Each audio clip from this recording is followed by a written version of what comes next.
setelah abad pertama. Jika ajaran Tritunggal bukan berasal dari nabi-nabi Israel, bukan diajarkan Yesus, dan tidak terdapat secara eksplisit dalam Alkitab, maka kita harus bertanya, dari mana sebenarnya ajaran ini berasal? Jawabannya akan mengejutkan banyak orang.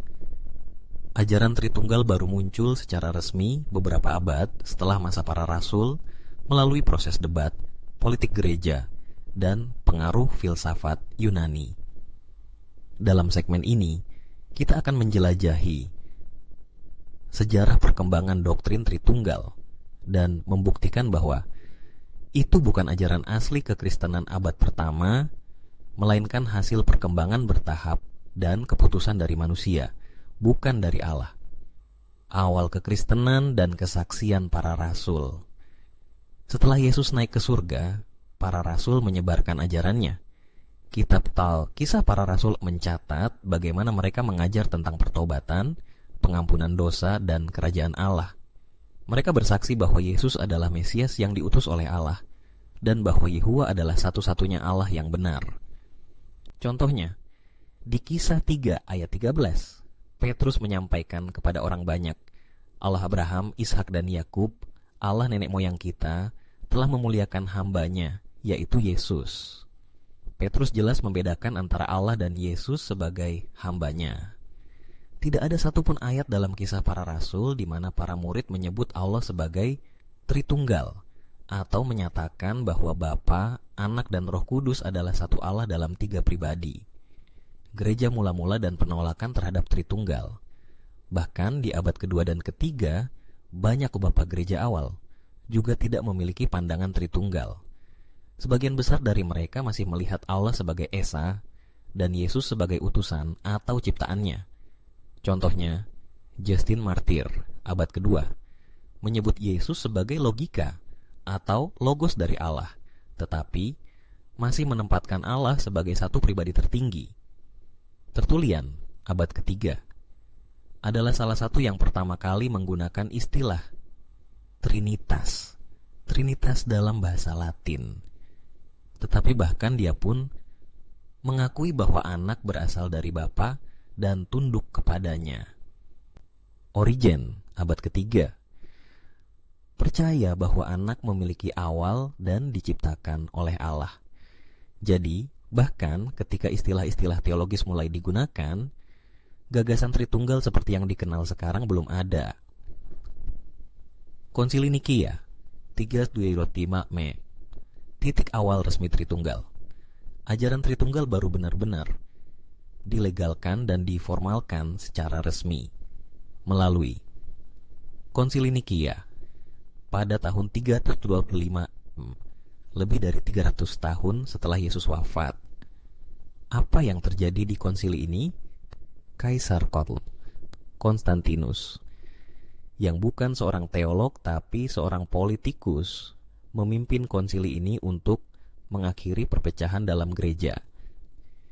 Isu utama adalah perdebatan antara Arius dan Athanasius tentang apakah Yesus diciptakan atau sehakikat dengan Allah. Arius mengajarkan bahwa Yesus bukan Allah, tapi makhluk ciptaan tertinggi. Athanasius menyatakan bahwa Yesus adalah Allah dan sehakikat homoousios dengan Bapa. Dengan tekanan politik dan dukungan kaisar, posisi Athanasius kuat menang. Dan rumusan bahwa Yesus adalah Allah dimasukkan ke dalam pengakuan iman Nikea. Tapi perhatikan, Roh Kudus belum dimasukkan sebagai pribadi Allah dalam konsili Nikea. Konsili Konstantinopel 3 Masehi, lahirnya doktrin Tritunggal. Lebih dari 50 tahun setelah konsili Nikea, diadakan konsili lain di Konstantinopel pada tahun 341 Maitata. Disinilah Roh Kudus mulai disebut sebagai pribadi Allah. Dan akhirnya ketiga, Bapa, Anak, dan Roh Kudus dinyatakan sebagai satu Allah dalam 3 pribadi. Inilah awal resmi dari doktrin Tritunggal seperti yang dikenal hari ini. Tapi kita harus jujur, ini adalah hasil tas keputusan politik dan filsafat gereja, bukan ajaran asli Alkitab. Pengaruh filsafat Yunani. Mengapa doktrin ini bisa muncul dan berkembang? Salah satu faktornya adalah pengaruh filsafat Yunani, terutama dari Plato dan konsep logos. Banyak pemimpin gereja saat itu, termasuk Tertullian dan Origen, dipengaruhi oleh filsafat ini. Mereka mencoba memadukan ajaran Alkitab dengan logika Yunani dan menciptakan konsep tentang Allah yang terdiri dari 3 hipostasis atau pribadi.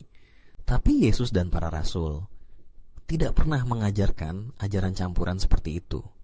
Mereka menyampaikan kebenaran dengan cara yang sederhana dan jelas. Allah itu satu, dan Yesus adalah anaknya, utusannya, dan Mesias. Penindasan terhadap penolakan Tritunggal. Setelah Tritunggal dilegalkan oleh gereja negara, ajaran ini dipaksakan secara brutal. Orang-orang yang tidak percaya pada doktrin Tritunggal mulai disebut bidat dan dianiaya. Ajaran Arianisme yang lebih dekat dengan pandangan Yesus sebagai ciptaan Allah dilarang dan dianggap sesat. Tulisan-tulisan yang menolak Tritunggal dihapus, dibakar, atau disensor. Orang-orang yang mempertahankan pandangan monoteistik sejati, seperti para saksi sejati waktu itu, harus bersembunyi atau disingkirkan. Dengan kata lain, Tritunggal bukan disebarkan oleh kebenaran, tetapi oleh kekuasaan. Ajaran Alkitab tidak berubah. Sampai sekarang, jika kita membuka Alkitab, kita tidak akan menemukan kata Tritunggal. Tidak ada ayat yang menyatakan bahwa Allah adalah 3 pribadi dalam satu hakikat. Tidak ada perintah untuk menyembah Roh Kudus sebagai pribadi Allah. Tidak ada satupun ayat yang menyebut Yesus sebagai Allah yang Maha Kuasa. Alkitab tetap konsisten. Yehua adalah satu-satunya Allah, dan Yesus adalah anaknya yang diutus ke dunia untuk menjadi juru selamat. Kesimpulan segmen 4. Doktrin Tritunggal tidak ada dalam Alkitab dan tidak diajarkan para rasul. Tritunggal baru diformalkan pada abad keempat, lebih dari 300 tahun setelah Yesus. Konsili Nikea 325 Masehi dan Konsili Konstantinopel 381 Masehi adalah 2 tonggak utama munculnya Tritunggal.